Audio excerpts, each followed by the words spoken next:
নজরে বাংলা। শুরুতেই ওড়িশার দিকে নজর রাখতে হচ্ছে, কারণ সেখানে মর্মান্তিক ঘটনা ঘটে গেল। ওড়িশার কটক হাসপাতালে ভয়াবহ আগুন, ঝলসে মৃত্যু। হাসপাতালে ভর্তি থাকা 10 জন রোগীর। রাত 2:30 নাগাদ ট্রমা কেয়ারের আইসিইউতে আগুন। আরো একবার জানাই, ওড়িশার কটকে হাসপাতালে ভয়াবহ আগুন, ঝলসে মৃত্যু। হাসপাতালে ভর্তি 10 রোগীর। प्रतिनिधि नवेश मोहंती रही सरासरि। नवेश जी, आग कैसे लगी, ये घटना कब हुई?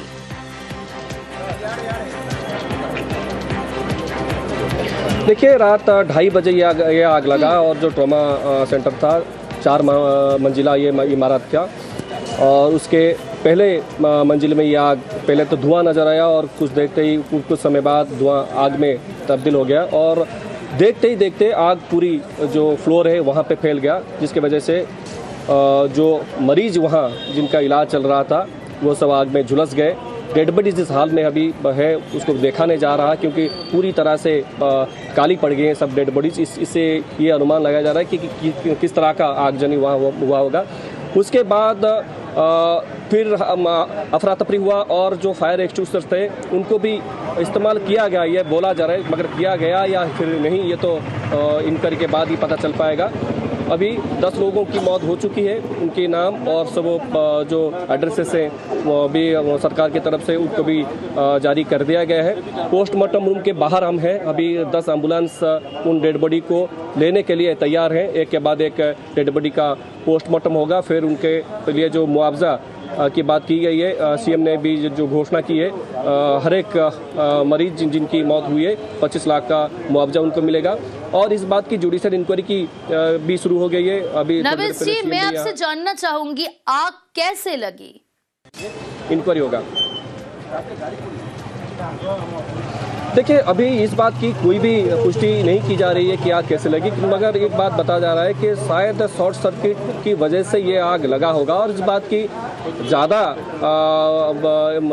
कह सकते हैं ये सच हो सकता है, क्योंकि जिस हालात में जो ट्रॉमा सेंटर है, इलेक्ट्रिकल वायर जिस हालात में वहाँ बिखरे पड़े हैं, उसको देख के ये तो लग रहा है कि इसी वजह से हुआ होगा। क्योंकि इलेक्ट्रिकल केबल से जो प्रोसेस होना चाहिए, जिस तरह से उनको इलेक्ट्रिकल पोल से अंदर पहुंचाना चाहिए, उस तरह का कोई भी काम नहीं हुआ था। ज़मीन पे लोटे पड़े हैं अभी भी इलेक्ट्रिकल केबल्स, और वहाँ जर्जर हालात में पूरी जो बिल्डिंग है, अलग अलग इलाकों में अलग अलग तरह के खामियां अभी नज़र आ रही हैं। फिलहाल इंक्वायरी अभी शुरू होगा, और डीजी फायर कोई डायरेक्शन भी सीएम की तरफ से दिया गया है कि तफ्तीश करे और इस बात की पुष्टि करे कि आग कैसे लगा, और इस आगजनी के लिए किसको जिम्मेदार ठहराया जा रहा है, उसके ऊपर सबकी निगाहें हैं।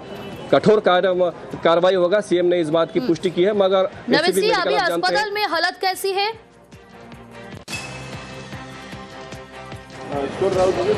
देखिए, अभी जो पेशेंट्स थे उस बिल्डिंग में उनको सब वहीं पे रखा गया है। जिस फ्लोर में जो पहली मंजिला जो फर्स्ट फ्लोर था, वहीं पे जो आग लगा है, सबको इवैक्यूएट कर दिया गया है। 10 लोगों की मौत हो चुकी है, 5 लोग झुलसे हुए हैं, उनकी भी इलाज ट्रॉमा से लेके उनको ट्रॉमा से निकाला गया है, और उनका इलाज ऑर्थोपेडिक वार्ड में किया जा रहा है, और न्यू मेडिसिन वार्ड में उनका इलाज किया जा रहा है। और 23 ऐसे पेशेंट से मरीज थे जिनको वहां से इवैक्यूएट किया गया, और उनको भी अलग अलग जगह पे उनका इलाज चल रहा है। डेथ टोल बढ़ सकता है, इस बात की अभी जानकारी। ওড়িশার কটকে হাসপাতালে ভয়াবহ আগুন, ঝলসে মৃত্যু। হাসপাতালে রোগী 10 জনের। রাত 2:30 নাগাদ ট্রমা কেয়ারের আইসিইউতে আগুন লাগে। শোক প্রকাশ ওড়িশার মুখ্যমন্ত্রী মোহন চরণ মাঝির। তিনি জান আজ যারা অগ্নিদগ্ধ অবস্থায় চিকিৎসাধীন তাদের দেখতে হাসপাতালে পৌঁছে যান মোহন চরণ মাঝি। মৃতদের পরিবার পিছু 25 লক্ষ টাকা আর্থিক সাহায্য ঘোষণা। ट्रॉमा केयर सेंटर है, शॉर्ट सर्किट के लिए एक अग्निकांड हुआ। जो पेशेंट उनका इलाज चल रहा था, उसमें से 7 लोगों का अग्निकांड के वजह से उनका मौत हुआ, और शिफ्ट करने के बाद और 3 लोगों का भी मौत हुआ। जो घटना हुआ, जो अग्निकांड हुआ, इसी आधार पर हमने जो जुडिशियल इंक्वायरी करने के लिए मैंने निर्देश दे रहा हूं। अगर रिपोर्ट आने के बाद पता चलेगा तो निश्चित रूप से उनके ऊपर भी दृढ़ कार्रवाई